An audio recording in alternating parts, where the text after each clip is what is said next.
তো তার বাবা ছিল হচ্ছে আবার গ্রামের প্রধান, মানে মানুষের বিচার আচার করে না ওই রকম সবকিছু সেই করতো।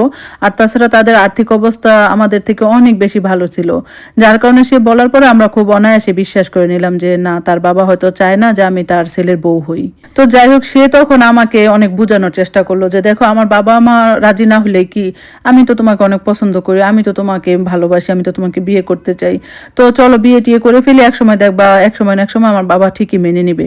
তো আমি এদিকে আমার খালাদেরকে, আমার মাকে বুঝাইলাম যে ও তো চাইতেছে বিয়ে করতে, তো দেখো একসময় বিয়ে হইলে সব ঠিক হয়ে যাবে, মেনে নিবে।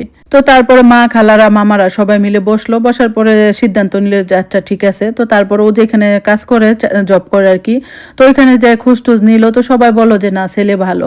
তো তারপরে হচ্ছে আমার বোনরাও খালার বাড়িতে আসলো, ওইখানে সবাই মিলে আমাদের বিয়ে দিয়ে দিল।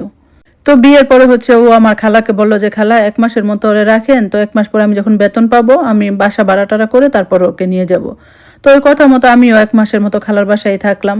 তারপর সে বেতন পাওয়ার পরে 2 রুমের একটা ফ্ল্যাট নিল, ওইখানে একটা সংসার করতে টুকটাক ফার্নিচার জিনিসপত্র যা যা লাগে ও সব কিছু কিনলো। কেনার পরে হচ্ছে আমাকে নিয়ে গেল। তো আমরা যখন আমাদের বাসায় উঠলাম, তো মানে বিয়ের পর আমার জীবনটা এমন হইতে লাগলো যে একটা মেয়ে বিয়ের পরে যা চায় তা আমি মনে হয় তার থেকেও বেশি পাইতে লাগলাম। মানে অনেক ভালো, মানে সে আমার কেয়ারিং করা, অনেক ভালোবাসা, মানে সব দিক থেকে মানে আলহামদুলিল্লাহ অনেক ভালো যাইতেছে দিন।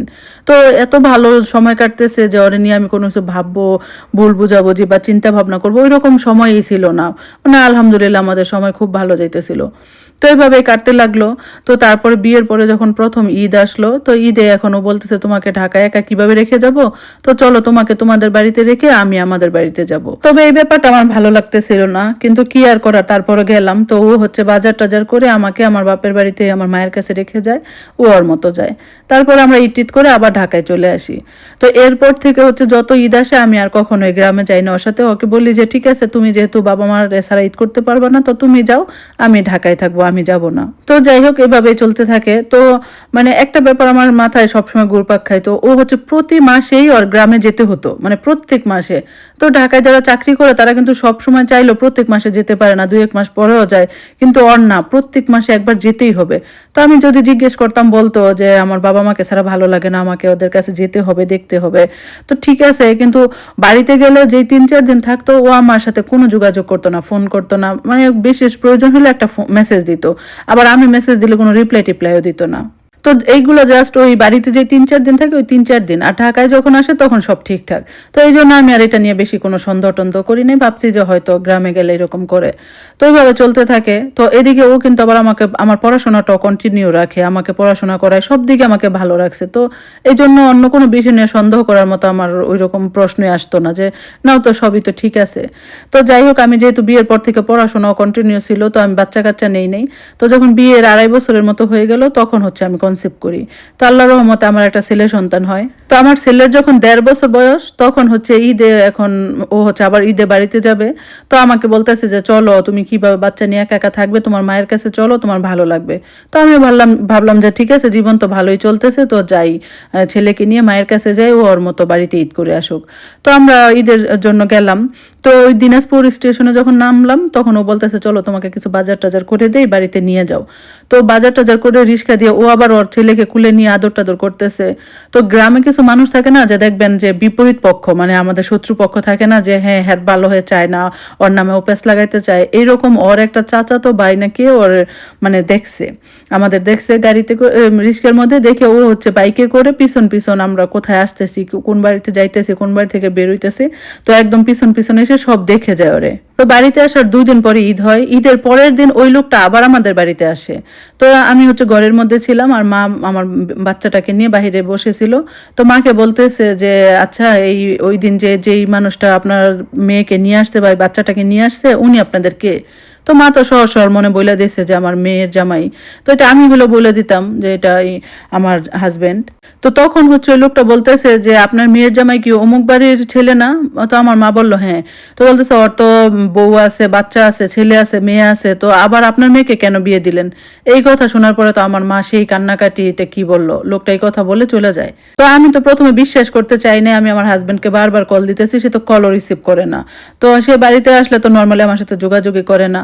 তো এদিকে আবার এই লোক কি করছে, তার সেই বউর কাছে গিয়েও বলে আসছে যে আপনার হাজবেন্ড তো অমুক এলাকার অমুক মেয়েকে যে বিয়ে করছে, ওইখানে আবার একটা ছেলেও আছে। তো তো এদিকে তো এই কথা শোনার পরে তারা অনেক কান্নাকাটি করতে থাকে। তারপর ও হচ্ছে বাজারে ছিল, বাজার থেকে আসার পরে তাকে জিজ্ঞেস করে। তো জিজ্ঞেস করলে সে বলে যে না ওইরকম না, আসলে ওইটা আমার বন্ধুর বউ। তো আমার বন্ধু হচ্ছে পুলিশে চাকরি করে, তো সে আসতে পারতেছিল না দেখে আমাকে বলল যে তাদেরকে বাড়িতে বাজার টাজার করে বাড়িতে রেখে আসতে। মানে ও সবকিছু ঠিকঠাক বলে, শুধু সে আমার হাজবেন্ড না বা আমি তার বউ না, এটাই সে মিথ্যা কথা বলে। তো উনি হচ্ছে ওই যে যেই লোকটা পেঁচটা লাগাইছে সে হচ্ছে মানে তাদের তো শত্রুপক্ষ। তো আমার হাজবেন্ড হচ্ছে খুব সহজেই তাকে বুঝাইতে পারছে। তো সেও মেনে নেয় যে না হইতে পারে শত্রুপক্ষ মানুষ, হয়তো অশান্তি সৃষ্টি করার জন্য মিথ্যা কথা বলছে, যার জন্য আমার হাজবেন্ড যা বলে সে তাই মেনে নেয়। তো তার বড় বউ তো আর ওইরকম এটা নিয়ে কিছুই করে না, তারা ভুলে যায়। কিন্তু আমার মাথায় তো এটাই রয়েছে, কারণ হচ্ছে মানে সে একদিকে আমার ফোনও ধরতেছে না, আমার সাথে কোনো যোগাযোগ করতেছে না, আমি তো এটা নিয়ে চিন্তায় পড়ে গেছি। তো ছুটি টুটি শেষে সে যখন আবার ঢাকায় যাবে তো আমাকে কল দিল যে ঢাকায় চলে যাবো একসাথে। তো আমি তখন বললাম যে তুমি যাও, আমি কিছুদিন বাড়িতে থাকি, পরে যাবো নে। তো সে স্বাভাবিকভাবে মাইনা নিল, সে তার মতো চলে গেল। তো এদিকে আমি কি করছি, তার বাপের নাম তো আমি জানি, পরে মানুষের থেকে জিজ্ঞেস করে ওদের বাড়ির ঠিকানা নিয়ে একদম ওর বাড়িতে চলে যাই। তো যাওয়ার পরে ওইখানে যে পরিচয় দিলাম যে আমি হচ্ছে ওর ফ্রেন্ডের বউ। তো পরিচয় দেওয়ার পরে তো দেখলাম যে হ্যাঁ তার ওইখানে বউ আছে, ছেলে আছে, মেয়ে আছে। ওর ছেলে হচ্ছে ক্লাস 5-এ পড়ে। তো ওর বউকে যা দেখলাম যে ওর বউ হচ্ছে আমার থেকে 1000 গুণ বেশি সুন্দরী। তো যাই হোক এইভাবে ওইখান থেকে তারপর বাড়িতে চলে আসলাম। তো পরে আমি হচ্ছে ঢাকা চলে যাই। তো ঢাকা যাওয়ার পরে আমি ওনাকে সবকিছু বলি, বলার পরে তো এখন তো আর অস্বীকার করার কোনো উপায় নেই, পরে সব স্বীকার করে। পরে বলে আসলে কি মানে ওই মেয়ের সাথে আমার পরিবার থেকে বিয়ে দেয়, এমনি মেয়ে সবই ঠিক আছে, কিন্তু হচ্ছে আমার সাথে মনের মিল হয় না, যা আছে না একটা ভালোবাসা, একটা ভালো সম্পর্ক, ওই রকম হয় না। তো মেয়েরা হচ্ছে অনেক প্রভাবশালী এলাকায়।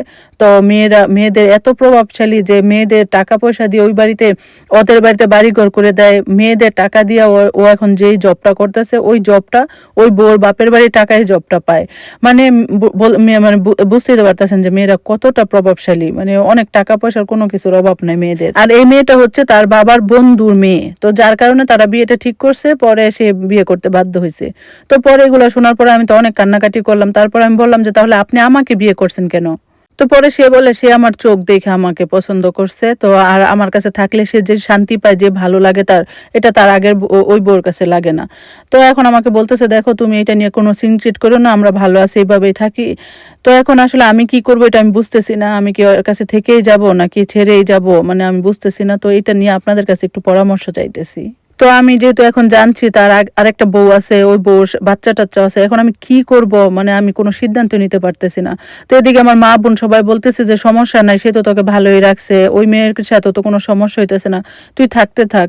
কিন্তু আমি তো তাকে এই কথা জানার পরে তাকে আর আগের মতো ভালোই বাসতে পারতেছি না, মানে তার উপর যে একটা রেসপেক্ট ছিল সেটাই আমার এখন আর নাই। আর তাছাড়া ওই মহিলাকে সে আগে বিয়ে করছে, তার অধিকার সবচেয়ে বেশি।